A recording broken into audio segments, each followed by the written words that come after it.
energy towards the product and performance, you kind of lose sight of what the main thing is in winning. And so I think having that loss has done nothing but motivate me from that point on in 2022 now to just find ways to win regardless of how it looks. Okay, Brew, your reaction. You can't help but love this. Okay. You can't help but love this. Look, this is a guy that's been to 2 Super Bowls, won 1 in his 4 years as a starter.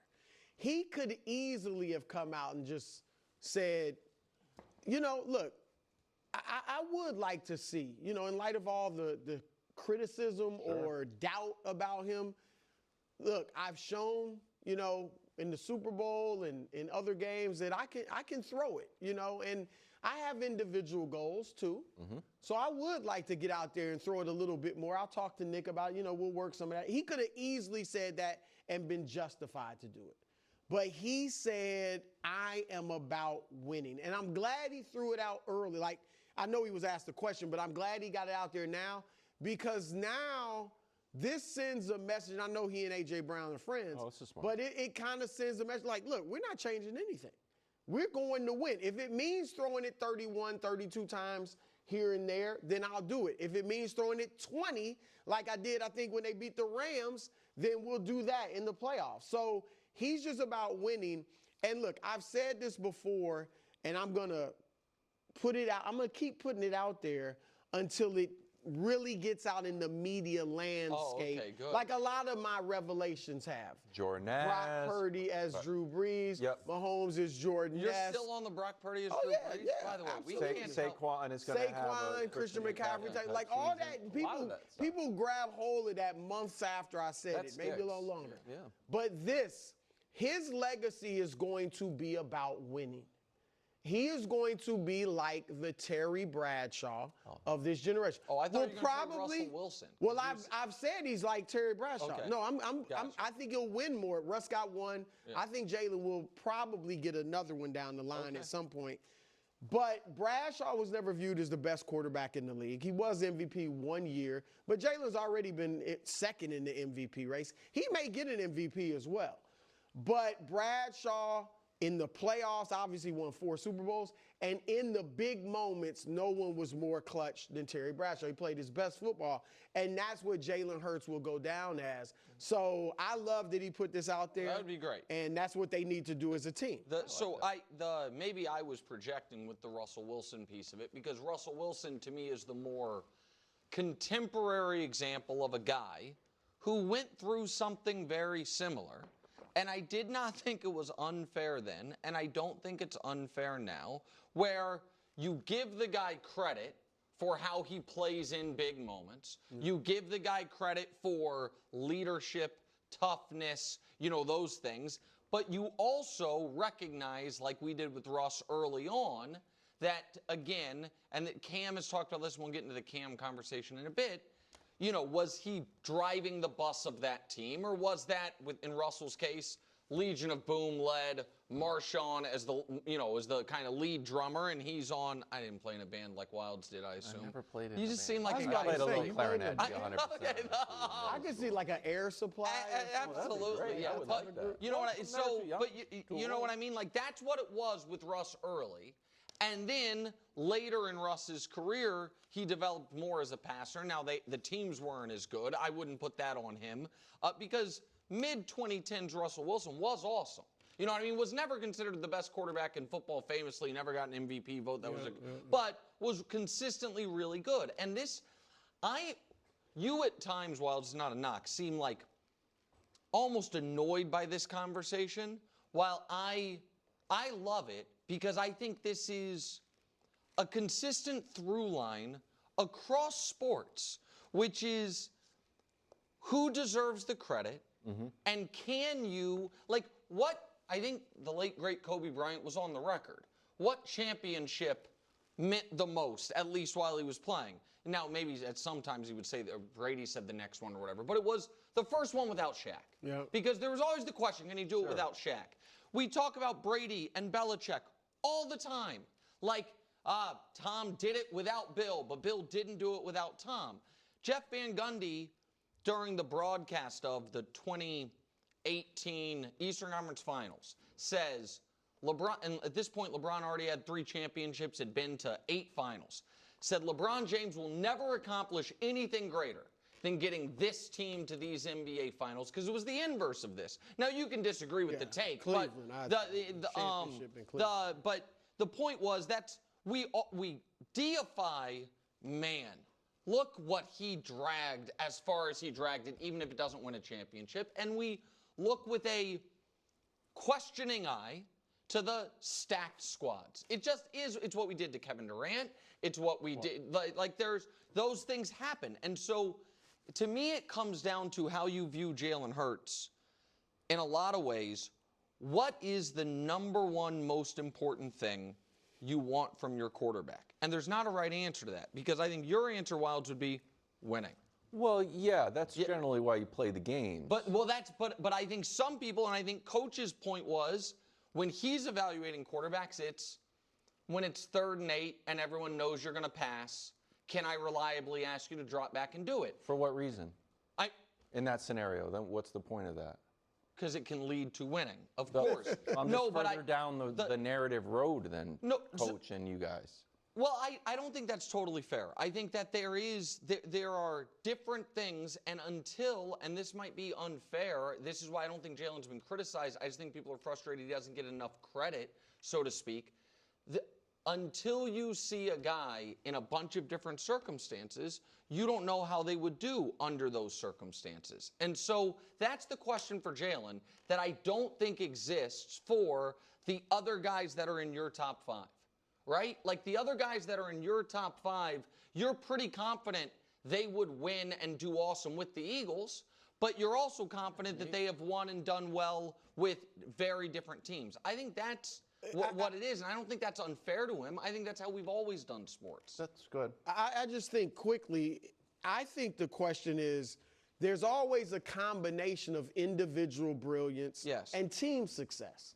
You know, I mean, Bill Russell had the team success, and he obviously was a terrific rebounder and defender, but Wilt Chamberlain had the individual success. Some people feel Wilt Chamberlain was better, even though he won 2 rings compared to 11. And others feel Bill Russell. So this is the age-old question. And it's true. Look, if the Pacers had won the championship, or we don't even have to go there, the Pacers beat the Bucks in the playoffs. Does that mean Tyrese Halliburton is better than Giannis Antetokounmpo? No. You know, so that's kind of related to what this is. And this is where I think when LeBron talked about ring culture, it's a nuance. Like, winning is very important. But it doesn't mean just because a guy who's a very good player won a championship that he's better than a guy who was phenomenal but never won a championship. And that's KW. Go ahead. No, I don't think Jalen Hurts gets enough credit, because what he is willing to do is right up there with all the other sacrifices that we see great athletes do. Whether you're willing to cut your finger off, or even Halliburton going out there knowing that he's risking a career perhaps altering injury, Jalen Hurts is willing to say, you know what? All I care about is winning. I'm going to shut out all the noise, and it's really who I am.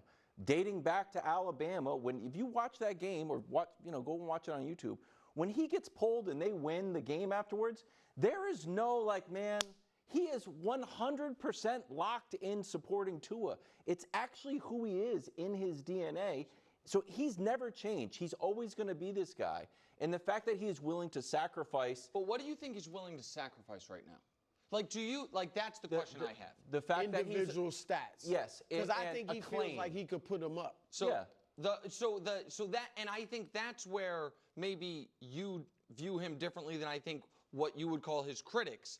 I think some people think he is obviously a great leader. He obviously cares about winning. We talked about the Alabama stuff back when it was happening, all the intangibles. But I think there are some people, maybe fairly, that think this style he is not sacrificing. This is the style the only one that he can win with. Which is fine. No, but that's the difference between a sacrifice, right? Because I think and I think that's where Cam, and I asked you this off the air, and who's better, Cam or Jalen Hurts? Cam And Newton. my answer is Cam Newton. And if someone's like, why? My answer to that is kind of, I just believe it. I just believe it. And part of that is, do I think Jalen could have done what Cam did with that 2015 Panthers team? And my answer to that is absolutely not. I don't think there's 12 quarterbacks in the history of the league that could have done what Cam did in that moment. Isn't that unfair where, like, you know, put Joe Burrow in the Ravens offense? Is that going to work? Well, I like, think, maybe not. So does that mean Lamar is automatically better than Joe Burrow? You might think so already, but just when you start to switch guys around in scenarios with offenses that are built either for them or that they have succeeded in, no, but I think it's unfair. So that might be so maybe that specific example is unfair, because I also think you can say Jalen couldn't have done what Cam did. We don't know that if you put Cam on this Eagles team, they would have had as much success. It would have fallen apart. It feels like they would have been awesome. Reading a book on the sidelines. Because he can run. I mean, Cam can run. It feels like they would have, right? Look, I agree. I do feel like Cam is better than Jalen, but assuming Jalen Hurts has like a long career, he could go down as a better quarterback. He will. I think he'll win if let's say he wins another Super Bowl. Like, or he just has a winning career, even if he doesn't get another Super Bowl. Like, accomplishments, that's why it's nuance, how you say somebody is greater. And for Cam, the challenge is, I mean, the numbers, even, like Cam's numbers in the regular season, I thought you might bring up Cam, so here we go. His numbers in the regular season versus Jalen's. And this is Cam at Carolina. So I didn't even put in New England. Cam only had 8 really good seasons. So look at the numbers. But but why do you still immediately answered Cam was better? He's more talented. Cam was more talented and dynamic. And then Cam has a couple issues. One, when you compare him to Jalen, the stats aren't as good as Jalen's overall. And then look at the Super Bowl. Well, and Cam gets criticized for not diving on the fumble. But, I mean, the Super Bowl numbers, Jalen has played his best football of his life in the Super Bowls, and Cam obviously didn't. But 3 turnovers, passer rating. Was Cam saying he was better than Jalen Hurts? Well, no, in this latest one, much the implication. In the latest one, Cam said that, he's like, and then Cam's ego gets a hold of him, and it's like, they're talking about all the things Jalen has that you don't. I can go down the list of things that I have that Jalen doesn't. Which would be, Cam's one of 8 people ever to win the Heisman and league MVP. Yeah. Like the reason, and maybe we've gone on too long with this. Right. I can never tell if I'm annoying you. No, I'm not. Because blanket, yes, but we're good on that.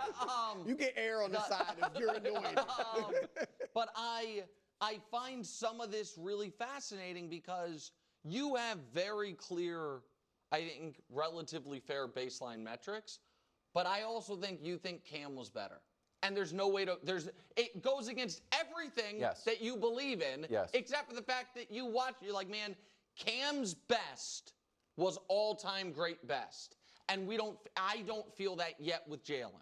And I think that's fair. And I think that's fair. And I also think but Cam, the reason how this all started was Cam had Jalen at 10, and he made a nice top 10 list. And people like Justin Herbert, who have had no postseason success, were ahead of him, with the idea being, and it's fun to talk about like Cam's point of view without trying to, get into